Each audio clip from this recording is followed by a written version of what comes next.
من الشیطان الرجیم بسم اللہ الرحمن الرحیم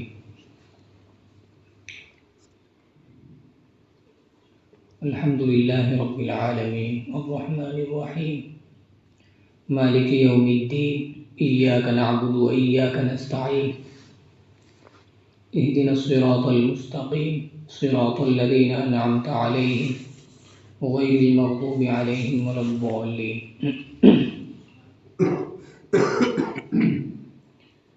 تمام تعریفیں اللہ تعالیٰ کے لیے ہیں جو تمام جہانوں کا پالنے والا ہے، رب ہے، بے حد مہربان اور رحم کرنے والا ہے، روز جزا کا مالک ہے، بدلے کے دن کا مالک ہے۔ اے اللہ، ہم تیری ہی عبادت کرتے ہیں اور تجھ ہی سے مدد مانگتے ہیں۔ اے اللہ، ہمیں سیدھا راستہ دکھا، ان لوگوں کا راستہ جن پر تو نے اپنا انعام کیا، نہ کہ ان لوگوں کا راستہ جو تیری طرف سے غضب کے مستحق ہوئے، اور نہ ان لوگوں کا راستہ جو گمراہ ہو گئے۔ سورہ فاتحہ سے متعلق چند موٹی موٹی باتیں اور اس کا ترجمہ، یہ آپ حضرات کی خدمت میں یہ سب باتیں جو ہے آ چکی ہیں۔ آج بھی اسی صورت کے اوپر چند باتیں کرنی ہیں جو فوائد کے عنوان سے اور نکات کے عنوان سے کچھ اس میں باقی ہیں ابھی۔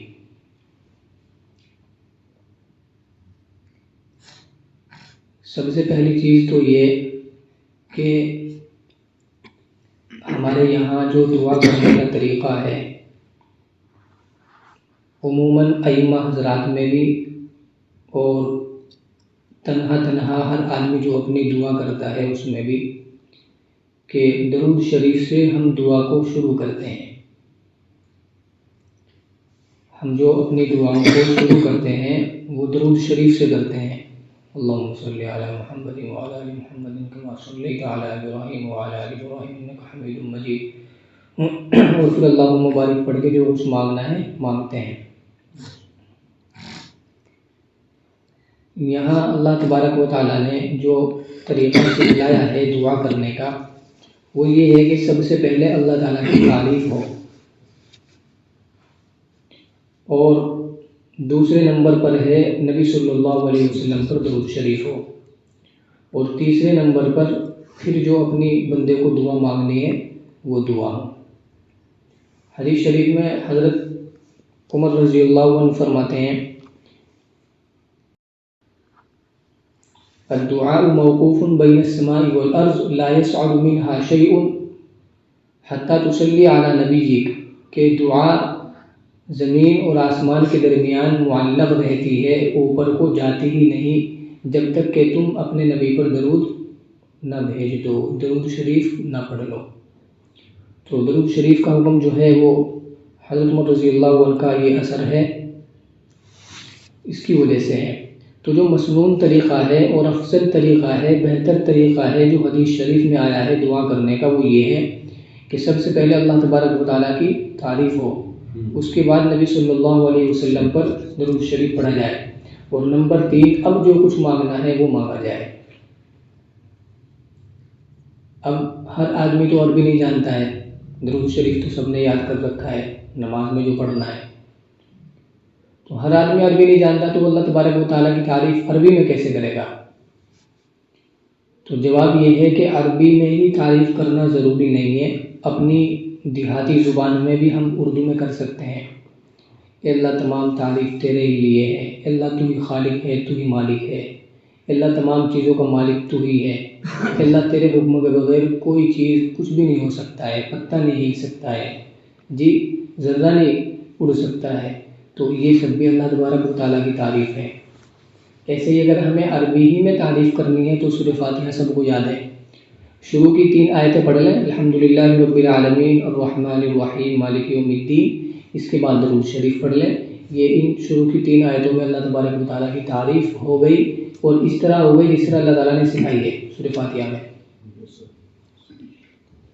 تو دعا کا جو اب تک کے طریقہ ہم لوگوں نے اختیار کیا ہوا ہے، آج سے کوشش کریں اور ذہن میں رکھیں یہ بات، اس طریقے کو چھوڑ دیں اور جو حدیث شریف میں آیا ہوا طریقہ ہے، افضل اور بہتر طریقہ ہے، اسی کو اختیار کریں۔ سب سے پہلے اللہ تبارک و تعالیٰ کی تعریف کریں، پھر نبی صلی اللہ علیہ وسلم پر درود شریف پڑھیں، اور تیسرے نمبر پر جو بھی کچھ مانگنا ہے وہ مانگیں۔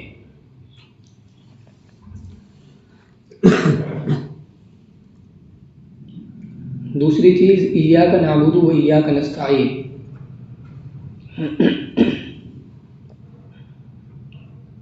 کتنے ہی مسلمان ایسے ہیں جو مزاروں پر سجدے کرتے ہیں اور ان پر چادریں بھی چڑھاتے ہیں، اور جو اولیاء کرام کی قبور ہیں، ان کی قبریں ہیں، ان کا طواف بھی کرتے ہیں جی۔ اسی طریقے سے ان حضرات سے مدد بھی مانگتے ہیں، اولاد بھی مانگتے ہیں، اور نہ جانے کیا کیا مانگتے ہیں۔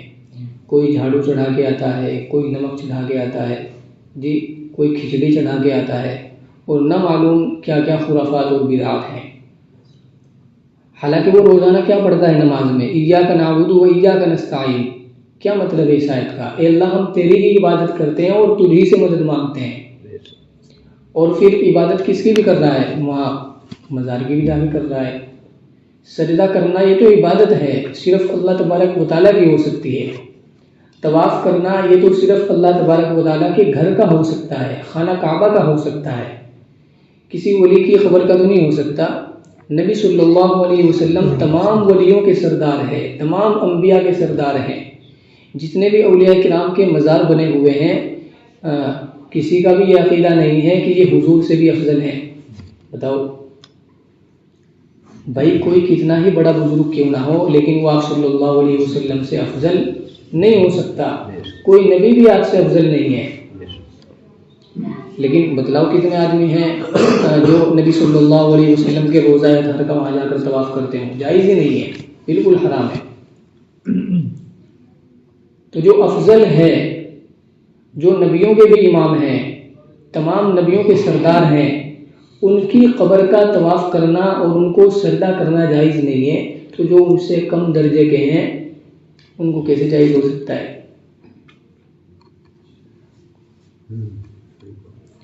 نبی صلی اللہ علیہ وسلم سے دعا مانگنا جائز نہیں ہے، کوئی بھی نہیں مانگتا ہے۔ جو حضرات عمرہ کرنے کے لیے جاتے ہیں، حج کرنے کے لیے جاتے ہیں، تو مدینہ منورہ میں حضرات کی حاضری ہوتی ہے، اور ہونی چاہیے کہ بہت مقدس اور بڑی محبت کی بات ہے، عقیدت کی بات ہے۔ آدمی کی سعادت مندی اور نیک بختی کی علامت ہے کہ وہاں جائے، لیکن وہاں جا کر کیا کرتے ہیں؟ درود شریف پڑھتے ہیں، الصلاۃ والسلام علیک یا رسول اللہ، الصلاۃ والسلام علیک یا حبیب اللہ۔ اور جو بھی آدمی درود شریف یاد کر لے یا اپنے اردو زبان میں جو بھی اس کو کہنا ہو، اس طرح درود شریف وہاں پڑھتا ہے، سلام بھیجتا ہے، درود بھیجتا ہے، لیکن ان سے دعا نہیں مانگتے ہیں۔ تو دعا یہ بھی عبادت ہے، سجدہ کرنا یہ بھی عبادت ہے، طواف کرنا یہ بھی عبادت ہے۔ ہم نے ایاک نعبد و ایاک نستعین پڑھ کر یہ اقرار کر لیا، اللہ تبارک و تعالیٰ سے وعدہ کر لیا کہ اللہ ہم تیری ہی عبادت کرتے ہیں اور تجھی سے مدد مانگتے ہیں۔ تو یہ آیت، قرآن شریف کی یہ آیت اللہ کے علاوہ کسی اور کی عبادت کرنے کو منع کر رہی ہے، اللہ کے علاوہ کسی اور سے مدد مانگنے کو ہمیں منع کر رہی ہے۔ اب جتنے حضرات یہ کام کرتے ہیں ان کا یہ عمل جو ہے قرآن کریم کی اس آیت کے خلاف ہے، اور وہ حضرات گنہگار ہیں۔ نرمی کے ساتھ سمجھائیں، وہ ہمارا بھائی ہے، وہ ہمارا مسلمان بھائی ہے، اگرچہ گناہ کر رہا ہے تو نرمی کے ساتھ میں سمجھائیں۔ ہمارا مقصد یہ ہے کہ وہ دوزخ سے بچ کر جنت میں جانے والا بنے۔ اس سے ہمیں اپنے دنیاوی معاملات میں چاہے ہزاروں اختلافات ہوں، لیکن ہے وہ ہمارا بھائی۔ ہم اگر اس کو سیدھے راستے پر لانا چاہتے ہیں تو اپنی زبان کے اندر مٹھاس پیدا کرنا پڑے گا، معاف کرنا ہمیں سیکھنا پڑے گا، برداشت کرنا ہمیں سیکھنا پڑے گا۔ جس آدمی کے اندر یہ 3-4 اس طرح کی خوبیاں ہوں تو اللہ تعالیٰ اس سے اپنے دین کا کام لیتے ہیں، اور جس آدمی کے اندر برداشت کرنے کا مادہ نہ ہو، معاف کرنے کا مادہ نہ ہو، اس کی زبان میں چاشنی نہ ہو، مٹھاس نہ ہو، نرمی نہ ہو، تو ایسا آدمی دین کا کام نہیں کر سکتا ہے۔ وہ لڑائیاں کرے گا، فتنے کھڑے کرے گا۔ تو جو اس طرح کے حضرات ہیں نرمی کے ساتھ سمجھائیں، حکمت کے ساتھ سمجھائیں۔ یہ مضمون کہاں سے ثابت ہوتا ہے بھائی؟ ایاک نعبد و ایاک نستعین سے۔ آگے ایک چیز اور ہے، اہدنا الصراط المستقیم، ہدایت یہ اللہ تبارک و تعالیٰ ہی کے قبضے میں ہے، ہدایت اللہ تبارک و تعالیٰ ہی کے ہاتھ میں ہے، نہ کسی مولوی کے ہاتھ میں ہدایت ہے، اور نہ ہی کسی صحابی کے ہاتھ میں ہدایت ہے، اور نہ ہی کسی نبی کے ہاتھ میں ہدایت ہے۔ حضرت ابراہیم علیہ السلام اللہ تبارک و تعالیٰ کے خلیل ہیں، دوست ہیں، بڑے پیغمبروں میں آپ کا شمار ہوتا ہے، آپ گنے جاتے ہیں۔ تو ان کے جو والد محترم ہیں، ان کے ابا آزر، قرآن کریم میں ان کا ذکر ہے، وہ کیا ہے بھائی؟ وہ مسلمان نہیں ہوئے۔ حضرت ابراہیم علیہ السلام نے دعوت دی، ان کو سمجھایا، بڑے اچھے انداز میں سمجھایا۔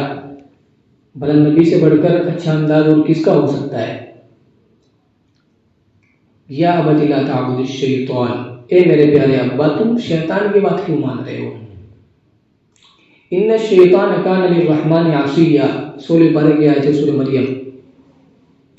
یہ جس کی بات آپ مان رہے ہو شیطان کی، یہ تو اپنے پروردگار کا نافرمان ہے، تم کس کے چکر میں پڑ رہے ہو؟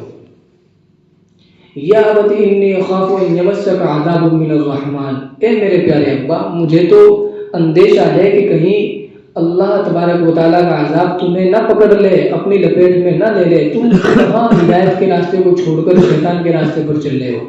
کیوں ان بتوں کی پوجا کر رہے ہو؟ اپنے ہاتھ سے بناتے ہو، بیچتے ہو، پھر انہیں کو سجدہ بھی کرتے ہو، انہیں کو اپنا خدا بھی مان رہے ہو۔ یہ تو گمراہی ہے، یہ کفر ہے، یہ شرک ہے، یہ حقیقی معبود نہیں ہے۔ تو اے میرے پیارے ابا ان کو چھوڑ کر حق کی طرف آ جاؤ۔ لیکن بات وہی ہے کہ نبی کے ہاتھ میں ہدایت نہیں ہے۔ اللہ تبارک و تعالیٰ کی طرف سے جب تک توفیق نہ ہو تو کچھ نہیں ہو سکتا، چاہے آپ لاکھ سمجھا لیں۔ تو حضرت ابراہیم علیہ السلام کے جو والد صاحب تھے وہ ایمان نہیں لائے۔ اگر نبی کے ہاتھ میں ہدایت ہوتی تو باپ کیوں کفر پہ مرتا؟ باپ کیوں کفر پہ مرتا؟ پھر حضرت نوح علیہ السلام، حضرت لوط علیہ السلام، دونوں اللہ تبارک و تعالیٰ کے برگزیدہ نبی ہیں، پیغمبر ہیں، لیکن ان دونوں نبیوں کی جو بیویاں ہیں وہ کافرہ ہیں۔ سورہ تحریم پارہ نمبر 28 میں اس واقعے کا ذکر ہے۔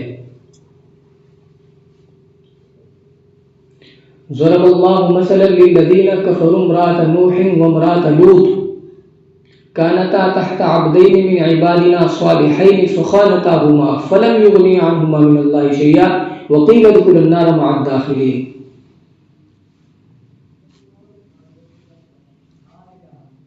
اللہ تبارک و تعالیٰ نے مثال بیان فرمائی کہ دیکھو نوح علیہ السلام اور لوط علیہ السلام ہمارے دونوں کے دونوں نیک بندے تھے جی، لیکن ان کی جو بیویاں ہیں انہوں نے کفر اختیار کیا۔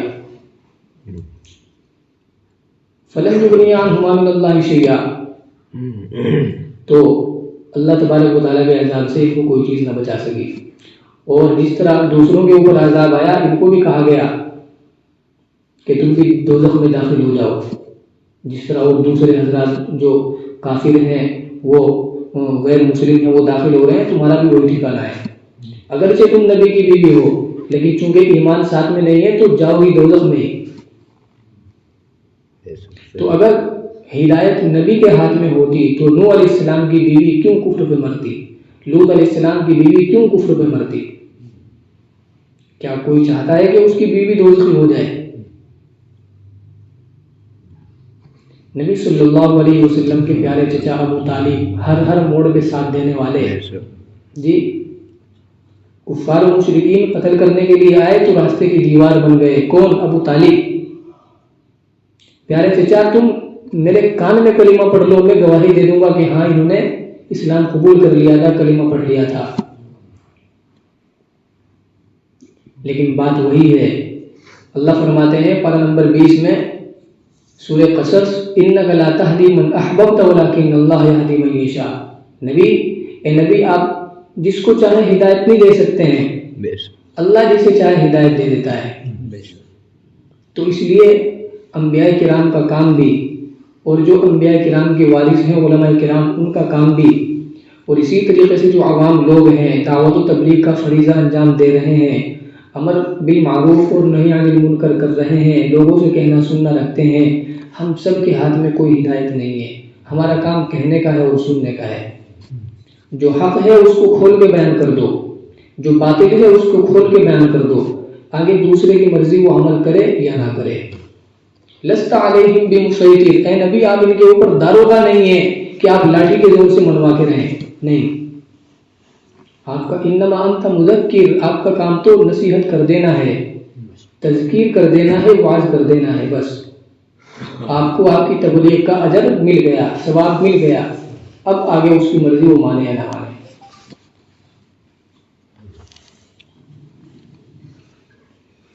تو اہدنا الصراط المستقیم, اس آیت میں ہدایت جو مانگی گئی ہے, سیدھے راستے کی ہدایت جو مانگی گئی ہے, وہ اللہ تبارک و تعالیٰ ہی سے مانگی گئی ہے. تو ہدایت اللہ ہی کے ہاتھ میں ہے اور کسی کے ہاتھ میں نہیں.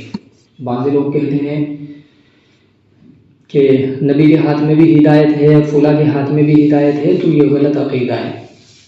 قرآن کریم کی آیت کے خلاف ہے, اور بہت سارے واقعات آپ کو سنا دیے قرآن کریم ہی سے. تیسری چیز ہے بطور فائدے کے انعمت علیہم میں.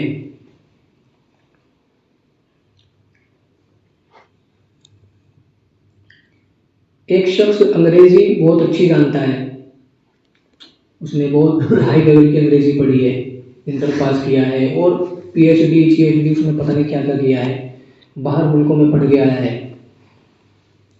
لیکن اس نے جو ہے ڈاکٹری, باقاعدہ جو ڈاکٹری کا کورس ہے, اور جو ڈاکٹر حضرات اپنی ماتحتی میں اور اپنی نگرانی میں بچوں کو ڈاکٹری سکھاتے ہیں, اس نے وہ کورس نہیں کیا. انگریزی بہت اچھی جانتا ہے.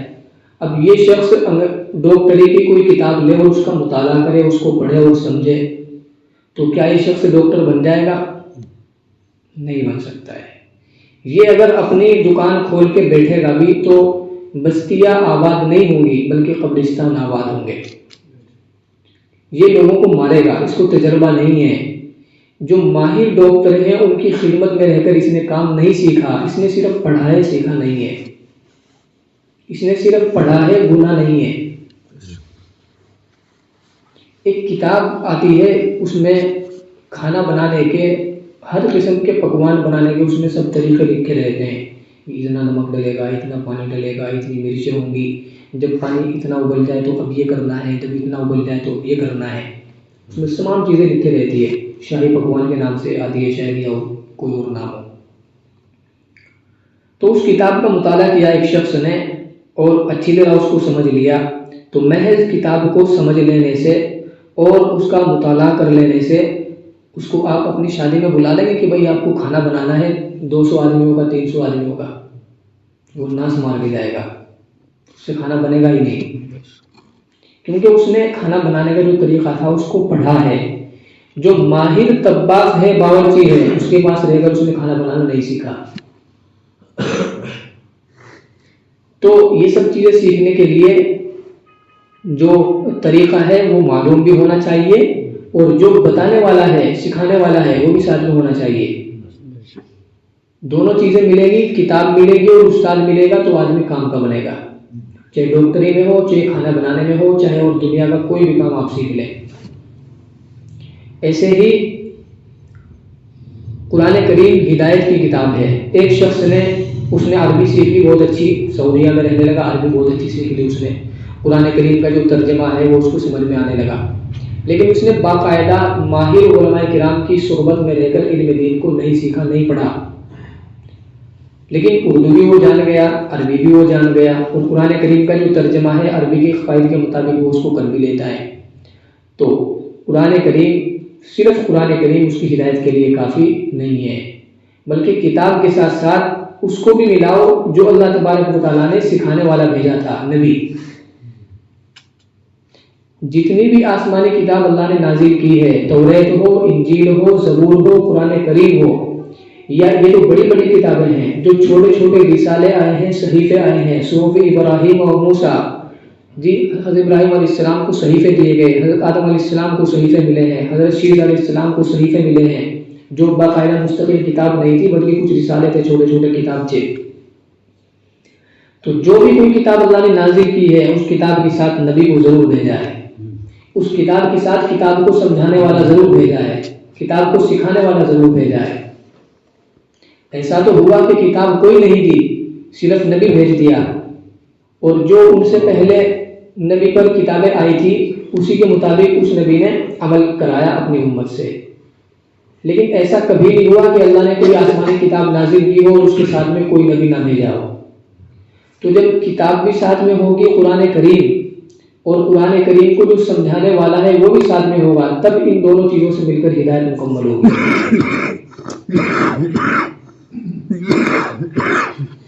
تو یہ مضمون کہاں سے ثابت ہوتا ہے؟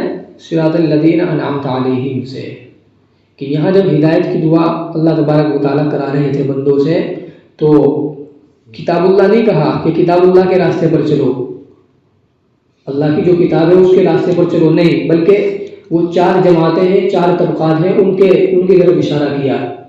انبیاء کرام، صدیقین، شہداء اور صالحین، جو گزشتہ ہفتے بھی بات آ چکی ہے کہ ان حضرات کے راستے پر چلو۔ تو کتاب اللہ کے ساتھ ساتھ رجال اللہ کا ہونا بھی ضروری ہے، تب جا کر کے ہدایت مکمل ہوگی۔ اب نبی تو دنیا میں نہیں رہے تو اب کون سمجھائے گا؟ اللہ کے نبی فرماتے ہیں علماء ورثۃ الانبیاء، کہ علماء انبیاء کرام کے وارث ہیں۔ تو جو واقعی معتبر علماء ہیں وہ نہیں جو مولویت کے نام پر یا عالم ہونے کے نام پر ایک داغ ہیں، دھبا ہیں، اور پوری قوم علماء کرام کی ان کی وجہ سے بدنام ہے۔ میں ان کا ذکر نہیں کر رہا ہوں، جو واقعی معتبر علماء ہیں ان حضرات سے اب ہمیں سیکھنا ہے اور ان کی بھی ضرورت ہے۔ جو کام انبیاء کرام کیا کرتے تھے قرآن کریم کو سمجھانے کا، جی اب وہ سمجھانے کی ذمہ داری ان حضرات کی ہے۔ تو کتاب اللہ اور کتاب اللہ کو سمجھانے والے انبیاء کرام، اور انبیاء کرام نہ ہو تو علماء کرام، جب یہ دونوں چیزیں ساتھ میں ملیں گی اور ان حضرات سے جو ہے تعلق ہوگا قرآن کریم سے بھی اور علماء کرام سے بھی، تب جا کر ہماری ہدایت مکمل ہوگی۔ ورنہ کوئی آدمی قرآن کریم لے کر کے بیٹھ جائے اور وہ کہے کہ ہمیں نہ سمجھانے والے کی ضرورت ہے نہ علماء کرام کی ضرورت ہے، ہم تو خود سمجھیں گے، قرآن کو ہمارے سامنے رکھا نہیں ہے قرآن، تو ایسا آدمی گمراہ ہوگا، جی بھٹکے گا، ٹھوکریں کھائے گا۔ تو یہ مضمون ثابت ہوتا ہے صراط الذین انعمت علیہم سے۔ آگے غیر المغضوب علیہم ولا الضالین، اس میں جو ہے جو غیر لوگ ہیں، یہودی ہو، عیسائی ہو، یا نارمل غیر مسلم ہو، مشرکین ہو، جتنے بھی دنیا میں باطل مذاہب ہیں سب کے سب جو ہے اس کے اندر ہیں۔ تو ان حضرات کے طور طریق پر چلنے سے پناہ مانگی گئی ہے کہ اللہ ہمیں ان کے راستے پر نہ چلا جو غضب کے مستحق ہوئے، اور نہ ان کے راستے پر چلا جو گمراہ ہو گئے۔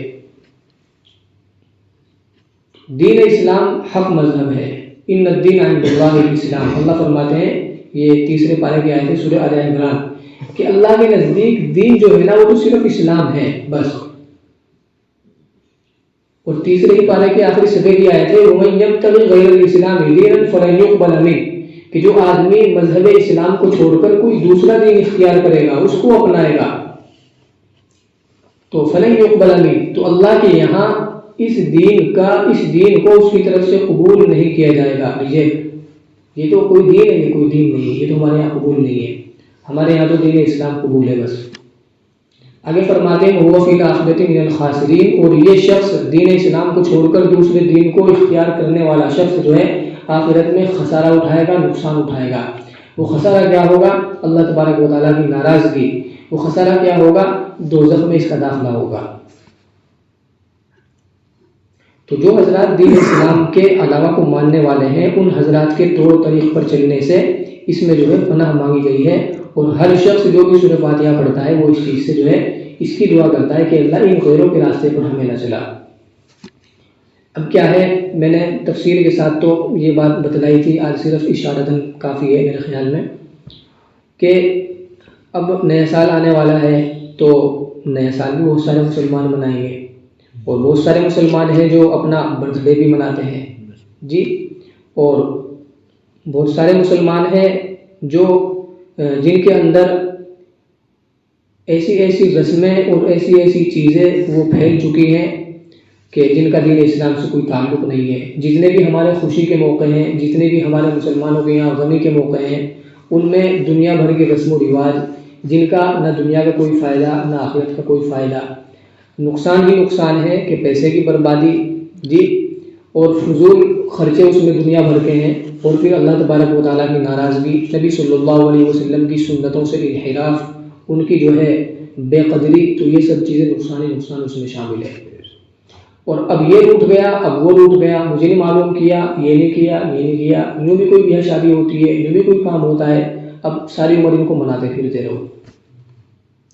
سنت کی اتباع میں اور دین پر چلنے میں جتنی آسانی ہے اور جتنا فائدہ ہے اور جتنا سکون ہے، وہ ان رسموں میں اور فضول چیزوں میں سارے جھمیلے ہی جھمیلے ہیں، ان میں کچھ نہیں ہے۔ بتاؤ، پٹاخے چھوڑنا یہ کوئی مسلمانوں کا کام ہے؟ نہیں۔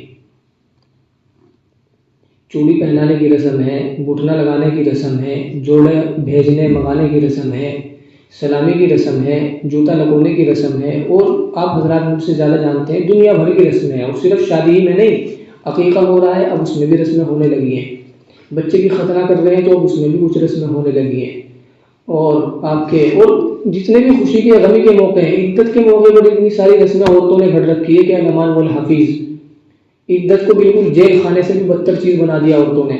حالانکہ شریعت میں اتنی پابندیاں نہیں ہیں جتنی عورتیں خود اپنی طرف سے بڑھا چڑھا کے اس بیچاری کو قید کر کے مار دیتی ہیں۔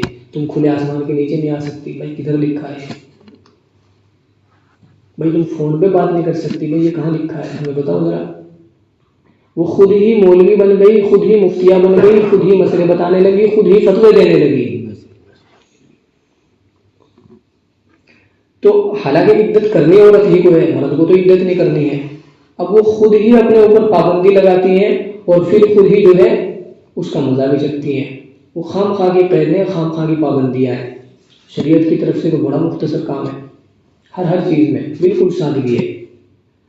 تو یہاں ہر سورہ فاتحہ پڑھنے والا شخص یہ دعا کرتا ہے کہ اللہ غیروں کے طریقے سے ہمیں بچا، اور پھر وہی خود غیروں کے طریقے اختیار کرتا ہے، ٹائم برباد کرے گا، اپنے ذہن کا ناش کرے گا، اپنی 5 سال میں 10 سال میں جو بڑی محنت سے مشقت سے کمایا، سردی گرمی برداشت کر کے اس کو ایک دن میں آگ لگا دے گا۔ اور یہاں روزانہ کیا کہہ رہا ہے کہ اللہ غیروں کے طریقے سے ہمیں بچا، اور پھر خود ہی غیروں کے طریقے کی طرف بھاگ رہا ہے۔ تو جہاں تک بھی ہو سکے